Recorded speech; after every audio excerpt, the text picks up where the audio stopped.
It's February 24th, 2023. It's about 9:45 in the morning. I'm in Detroit, Michigan at the Detroit Autorama. I'm going to take a video. I was here 3 years ago and I did a walk around video of my Coupe. I decided to bring it back again this year, so I'm going to do another walk around video. This time trying to have a little bit better audio because I know everybody complained about the last one. This is going to be a one-cut video, so if I make any mistakes, I'm just going to keep on going. Got a great spot for the Coupe this year. I'll just pan around. You can see the show. There's lots of cars here. Looks a lot different than when we moved in on Wednesday, when this place looked like a construction zone. All the real high-end cars are up in the front, already being judged, I would assume, for the Riddler Award, which is a big deal for Detroit.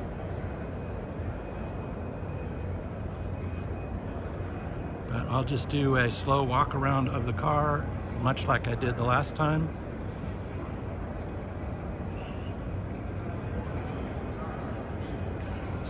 So just to recap, for people that don't know, this is a Gen 3 Coupe. It was completed 3 years ago. When I showed it the last time, it was brand new. It had just been back from paint for a couple of weeks. Not titled, not licensed, not driven. Since then, it's got 3 years, really 2.5 when you count COVID, of driving. Little over 6,000 miles on it. Little or no issues. We absolutely love the car. It's held up really well. The paint still looks great, and interested to see how it shows this weekend.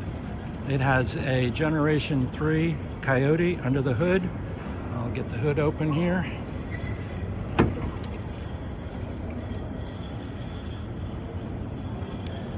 Pretty much a stock setup, with the only exception being the non-stock cold air intake, which you have to do with these installations, plus long tube headers. And it does have a Lund Performance custom tune. Hasn't been dynoed, but Lund expects that it's right at 500 horsepower. For my street driving, it is way more than enough. It runs absolutely great, has been absolutely trouble-free.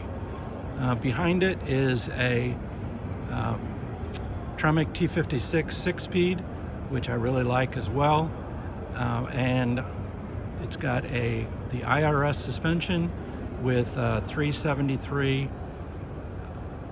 torsion setup on the rear axle. This has a lot of the high-end options that Factory 5 offers. It's got big Wilwood brakes. It's got the dual action Koni shocks. It's just an all-around great driving car, and we really enjoy driving it. I'll open the door now, take a look on the inside.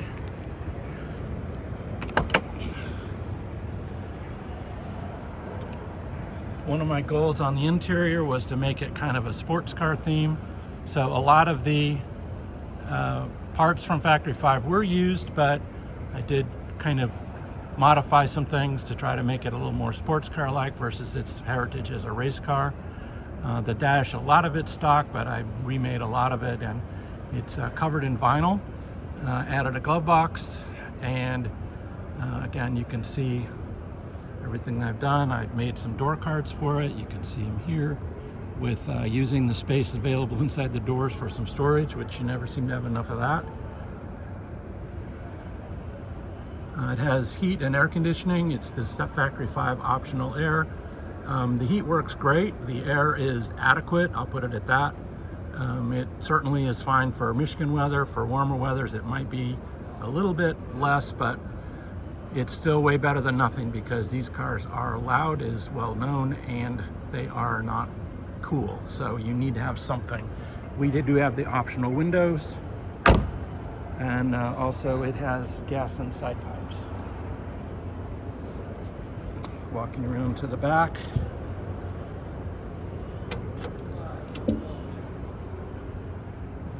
I did fabricate and install a trunk box with a door where you keep all the good stuff, mostly detail supplies. I have a tool roll there, which fortunately I never had to have open, and that's my spare tire sitting there.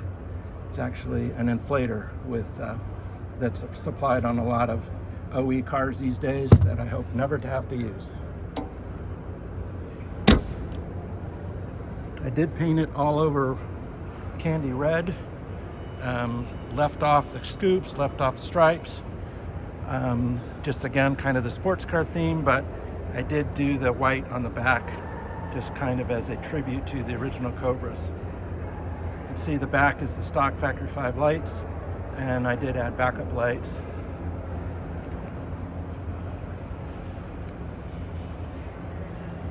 Just walking around the rest of the way here.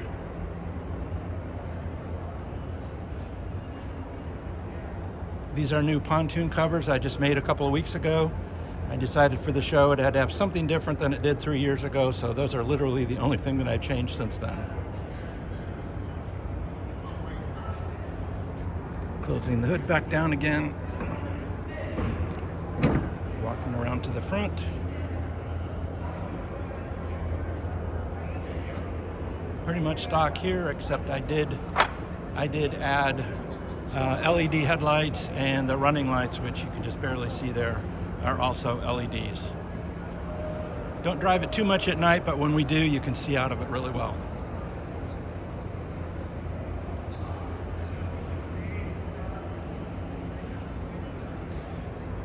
Okay, I think that's it.